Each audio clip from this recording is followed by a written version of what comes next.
In our last session, we read a letter from a woman whose husband verbally attacked her because he believed their phone bill was too high, despite her assertions that all the calls were necessary for their business. First, I described how mutually destructive the process of anger was, like throwing gas on a fire, and suggested that she quit using her husband's anger as an excuse for her own. Now, back to the writer of the letter. So now you see how destructive anger is. It will destroy your relationship. What can you do about it? A lot.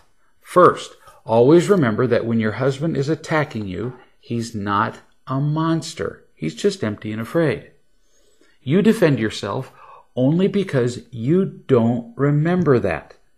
We justify our attacking people only when we can make them monsters, which you do with your husband. When you see him as drowning instead, you'll find it much harder to attack him. You'll feel a touch of compassion toward him instead, which is exactly what he needs. Of course, you'll find it easier to see him with compassion if you feel loved yourself. You'll learn how to find real love here on the website and in all the real love literature available in the books, CDs, and DVDs that you can find here. But I emphasize that it's not in the words you read or hear that you'll find real love. It's from people. You find real love as you spend time with loving people. So now you see him as drowning, as needing your compassion. Then what? Oh, it gets a lot easier after that. For one thing, you'll make a decision that you will never speak to him in anger. Ever.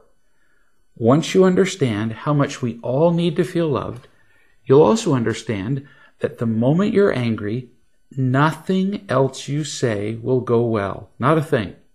So the moment you're angry, any productive conversation is over.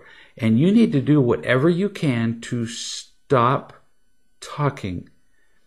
If you sense frustration or irritation at all welling up inside you, you say something like, "Sweetie, I'm tired right now. Can we finish this later?" Or, "I'm not listening very well at the moment, and this deserves my full attention. Can we come back to this in a few hours when I can really listen?" What you're saying is that you really want to listen.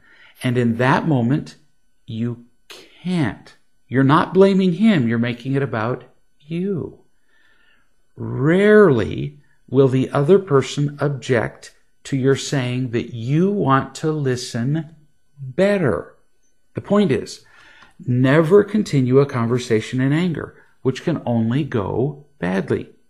Now, what about the specifics? What exactly can you say to your husband about this phone bill? We'll cover that in our next session.